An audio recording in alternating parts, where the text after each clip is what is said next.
Olá, a aula de hoje nós vamos falar sobre métodos de validação de modelos.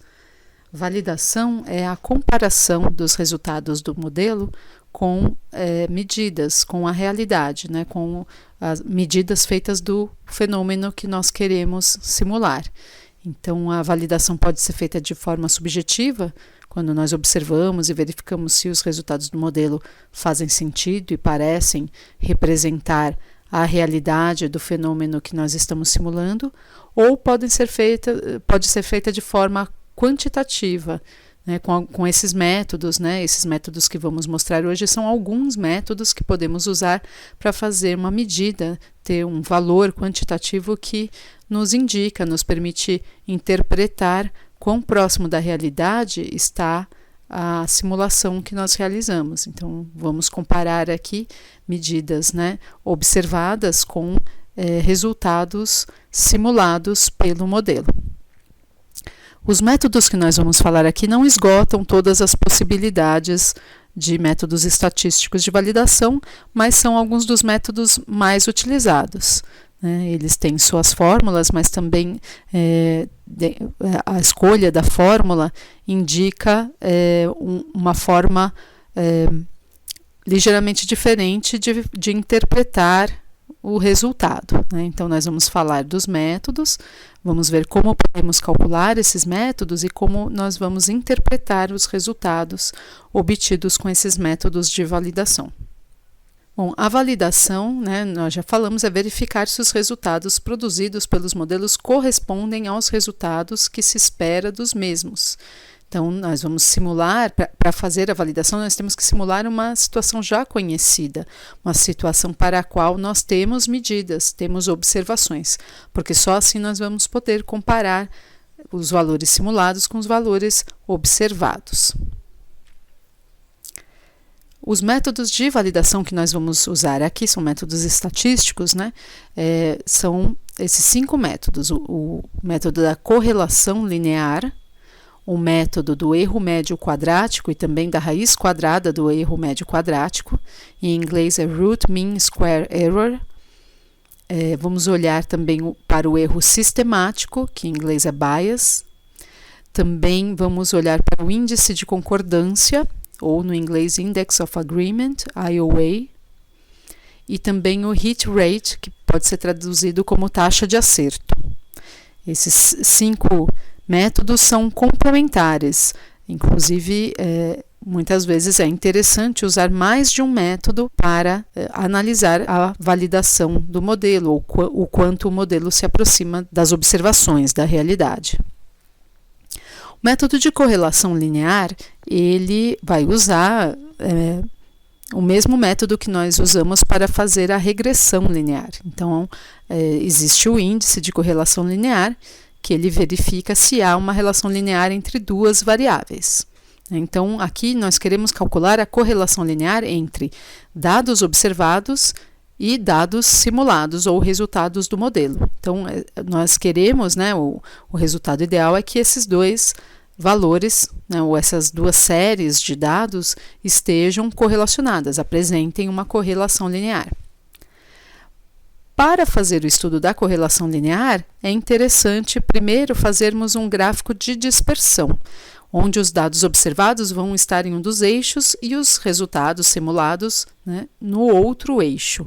Geralmente é interessante colocarmos no eixo X as observações, que seriam representadas como uma variável independente, e no eixo Y os resultados do modelo, os valores modelados, né, que vão ser os valores aí na reta de regressão, vão representar o Y ou valores dependentes, né? Cada ponto do gráfico vai levar o valor de um dado observado ao valor de um dado calculado pelo modelo, certo? Nas mesmas condições. Então, o que a gente espera, né, um modelo perfeito seria aquele modelo que tivesse resultados sempre iguais aos resultados observados. Então, o modelo perfeito vai calcular, né, o mesmo valor que o observado. Então, se, por exemplo, o meu modelo de qualidade da água dá uma concentração de OD num determinado ponto do rio de 5,2, o modelo perfeito também calcularia 5,2. E esse ponto, né, ficaria com 5,2 no eixo X, 5,2 no eixo Y, ou seja, um ponto que fica sobre a reta Y igual a X, que é uma reta que intercepta o eixo Y no zero, ou seja, o intercepto é zero, não tem intercepto, e que tem inclinação 1, ou seja, o modelo ideal é aquele que dá um resultado simulado sempre igual ao resultado observado. Então, esse é o ideal, mas nós vamos observar que quando fazemos a correlação, nem sempre nós vamos ter o ideal, né? Então, quando a gente utiliza o método dos mínimos quadrados para encontrar uma reta, né, uma reta de regressão sobre esses pontos aí do nosso gráfico de dispersão, nós vamos querer uma reta de regressão que seja o mais próxima possível da reta y igual a x, ou seja, que tenha uma inclinação mais próxima possível de 1 e um intercepto próximo de 0. Então, agora vemos aqui dois exemplos, né, de gráficos de dispersão. Então, o gráfico que está mais acima e à direita, ele tem alguns pontos aí que nós vemos que estão mais próximos dessa reta de regressão do que o gráfico abaixo à esquerda, né? E, bom, cada um desses pontinhos é um ponto definido por um valor de x observado e um valor de y modelado. O ideal é que eles estivessem todos em cima da reta y igual a x. Mas isso não acontece, não está acontecendo aqui.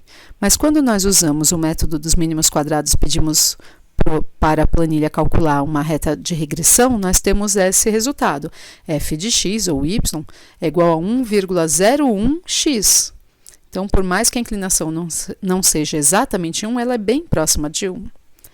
E temos o intercepto de menos 0,75. Também não é zero, mas também não é um valor muito alto, né?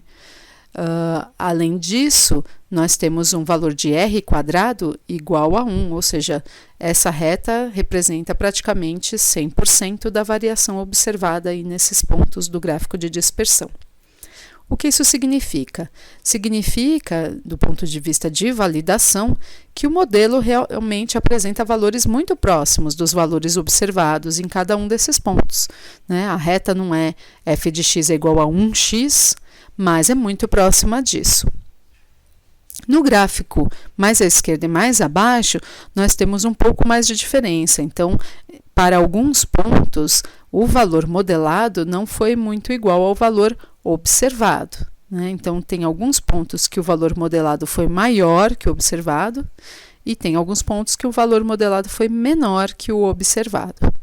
Então, quando nós fazemos a regressão, chegamos na reta, f de x é igual a 0,87x mais 3,42. Então, a inclinação não é lá muito próxima de 1, tão próxima quanto do exemplo anterior, né, que está no gráfico à direita e acima, mas também não é tão diferente de 1, né? Mas nós podemos observar que essa regressão, essa reta de regressão indica um modelo um pouco menos próximo das observações. Então, que os resultados simulados são um pouco mais diferentes dos resultados observados. Então, temos um pouco mais de erro, né? Mas não quer dizer que o modelo não é válido, né? Se o modelo é válido ou não, nós temos que determinar aí algum limiar de classificação do modelo. Temos também um R quadrado de 90%, né, 0,9, que também não é baixo. Então, esse modelo, essa reta, representa 90% do comportamento aí dos pontos de dispersão, né? Então, nos dois casos, nós temos um modelo que até tem um bom desempenho, mas no caso à direita e acima, o desempenho é bem melhor do que no caso à esquerda e abaixo.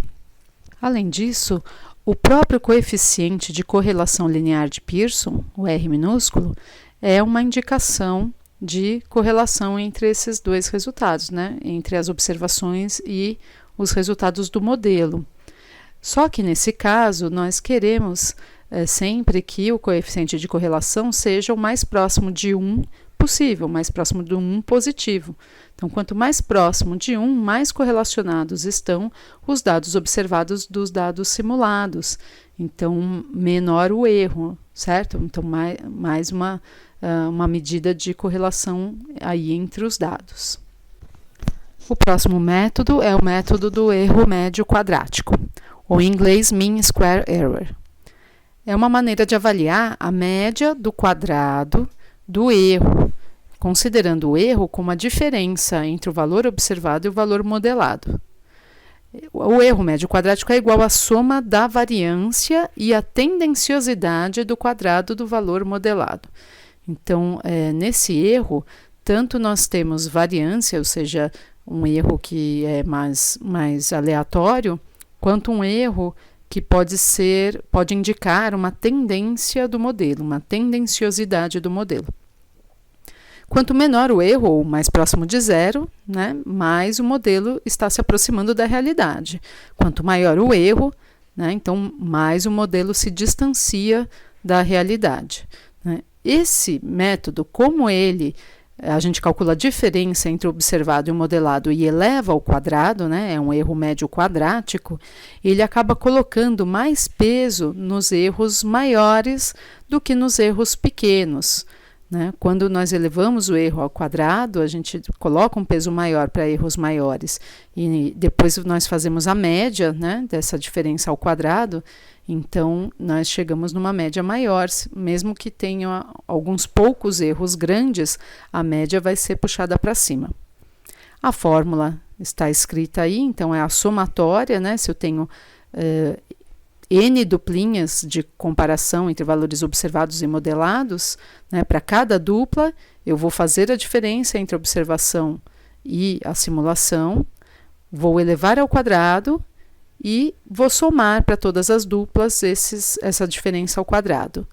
Depois eu divido pelo número de duplinhas que eu comparei, e com isso eu tenho o erro médio quadrático.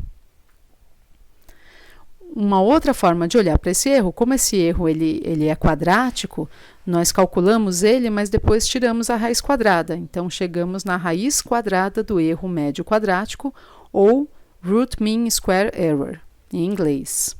Então, a fórmula é a mesma, só que agora depois de calcularmos o erro, nós tiramos a raiz quadrada. Outra forma de avaliar o erro é com o erro sistemático. Esse erro sistemático é o erro que indica a tendenciosidade do modelo. Então, nós vamos comparar, né, as observações com os valores modelados e, como eu falei já no erro médio quadrático, nós temos dois tipos de erros somados, né, agindo juntos. Um é um erro aleatório, que o modelo tem incertezas, nós sabemos, né? O modelo é uma representação idealizada da realidade, então ele tem incertezas de várias formas, né? Mas podem ser incertezas aleatórias, tanto para mais quanto para menos. Mas ele também pode apresentar um erro sistemático, né? E o erro médio quadrático, mesmo a raiz quadrada do erro médio quadrático, envolve esses dois tipos de erro.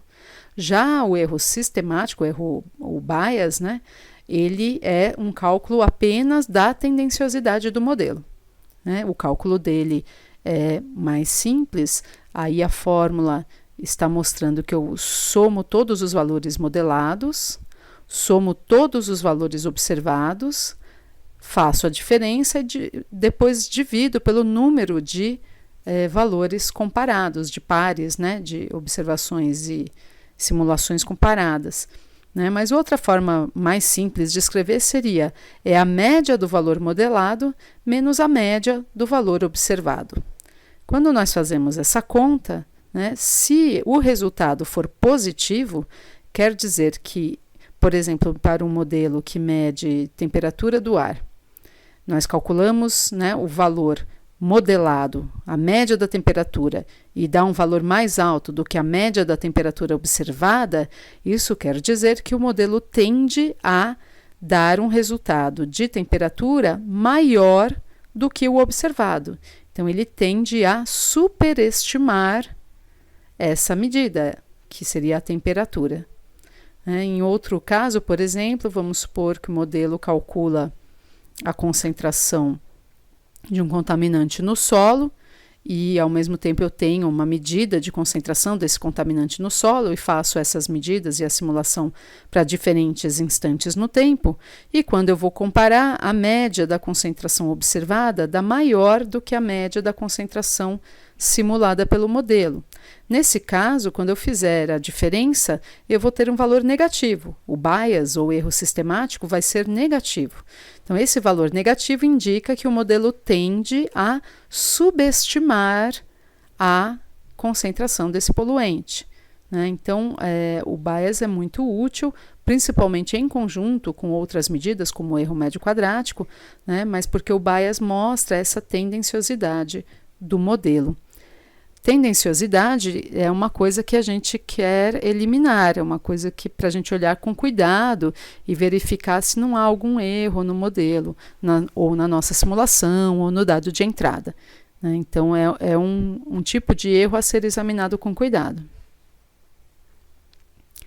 Outra forma de avaliar o erro é o índice de concordância, ou Index of Agreement, ou ainda índice de Wilmot, né? Esse índice foi proposto por Wilmot em 1981. Para quem leu aquele trabalho de regressão múltipla, né? Um modelo de regressão múltipla para prever a temperatura média em estações meteorológicas em Goiás, já viu esse índice lá. Esse índice foi usado lá também para validar o modelo, além da correlação linear, né? Esse índice indica a porcentagem dos valores modelados que concordam com os valores observados. Então, nós percebemos que o resultado aí dessa fórmula tem que dar um valor entre 0 e 1. E quanto mais próximo de 1, né, mais próximo do 100%, ou seja, mais, né, uma porcentagem maior dos valores modelados concorda com os valores observados. Esse índice é calculado pela razão entre o erro médio quadrático e o erro potencial, chamado erro potencial. Então, é feito um cálculo desse erro potencial, do quanto nós temos potencial de errar, né? E comparamos com ele o erro médio quadrático, né? Então, vocês veem aí na fórmula, o IOA é igual a 1 menos, né? Então, 1 assumindo 100%, e daí eu vou tirar quanto do erro potencial eu tive de erro efetivamente, né? Então, a parte de cima tem essa somatória para n valores, n parzinhos que eu vou comparar do erro médio quadrático. Eu faço a diferença entre observação e simulação e elevo ao quadrado e somo para todos os parzinhos que eu for comparar. Na parte de baixo eu tenho essa somatória, mas, né, eu meço a distância entre cada valor modelado e a média das observações. Essa barra horizontal acima do O quer dizer a média das observações, e somo com a diferença entre cada valor observado e a média das observações. Essas barras verticais entre MI menos O barra e envolvendo o OI menos O barra, querem dizer que eu vou pegar o valor em módulo. Então, mesmo que a diferença dê negativa, não me interessa o sinal negativo, eu vou pegar o valor positivo, o valor em módulo. Soma essas diferenças e elevo ao quadrado, né? Então, essa seria uma medida do erro potencial, do potencial de erro que eu tenho com o modelo. E eu divido, então, o erro médio quadrado por esse erro potencial e o resultado eu subtraio de 1. Então, eu vou ter um valor entre 0 e 1 que indica o quanto o meu modelo concorda com as observações, com a realidade. Um outro jeito de calcular, né, a validação do modelo é estabelecer uma taxa de acerto ou hit rate, né? Então, esse índice ele representa a porcentagem de valores modelados que acertaram, ou seja, que podem estar ligeiramente diferentes do valor observado, mas dentro de um intervalo, né, um intervalo pré-estabelecido. Então, é necessário estabelecer qual é esse intervalo, né? Então, eu tenho que ter algum tipo de critério. Por exemplo, quando eu tenho um modelo calculando a concentração de oxigênio dissolvido na água, né? Até que diferença entre valor observado e modelado eu considero que o modelo acerta? 1 miligrama por litro? Meio miligrama por litro? 0,1 miligrama por litro? Então, esse critério tem que ser estabelecido. Ele pode ser subjetivo, ele vai depender do problema, ele vai depender de quão rigoroso você quer ser com a validação, né? Então, é necessário estabelecer esse critério para definir quando é que o modelo está acertando, quando o modelo está errando. Então, se nós estabelecemos que o critério aí para a concentração de OD é de 0,2 e eu faço uma medida onde o OD é de 4,8, o OD observado é 4,8 e o OD simulado é 5, eu posso considerar que o modelo acertou. Se o OD simulado fosse 4,6, eu considero que o modelo acertou. Agora, se o modelo simula um valor de 4,5 ou de 5,1, aí eu já errei. Então, eu vou considerar que eu não acertei nesse ponto. Então, para calcular essa taxa de acerto, eu determino esse critério e para cada par que eu vou comparar, um valor observado com um valor modelado, eu vejo qual é a diferença entre esses dois valores e vejo se a diferença está dentro do intervalo. Se estiver dentro do intervalo, eu digo que para aquele par o modelo acertou. Se estiver fora, para aquele par o modelo errou. Então, a taxa de acerto vai ser o número de valores modelados em que o modelo acertou, ou seja, que foram dentro do intervalo, dividido pelo total de valores comparados. Então, essa taxa de acerto é uma porcentagem. De todas as parzinhos que eu comparei, pares de valores observados com modelados que eu comparei, quanto por cento eu considero que eu acertei? Então, essa é a interpretação dessa taxa de acerto do hit rate. Bom, agora nós terminamos com um exercício, né? Tem uma tabela aí com 5 valores observados, 5 valores modelados, e eu proponho que vocês tentem aplicar as fórmulas a esses valores e tentem comparar as observações com o modelo para calcular se nós podemos dizer que o modelo é válido. Então, podemos calcular todos os índices acima para verificar se o modelo tem uma taxa de acerto boa, ou se ele tem um erro médio quadrático ou uma raiz quadrada do erro médio quadrático baixa, se ele tem tendenciosidade, se ele tem um bias considerável ou o bias é pequeno, né? E se o índice de concordância diz que o modelo concorda com as observações. Então, eu sugiro que vocês tentem fazer esses cálculos. E, além disso, há uma atividade no TDIA, na lista de exercícios, está publicado um exercício relacionado a métodos de validação. Para realizá-lo, vocês terão também a disponibilidade de uma planilha que já tem as fórmulas todas dos métodos de validação escritas e todos os métodos já estão calculados e que vocês vão interpretar esses resultados para responder no exercício do TDIA. Bons estudos!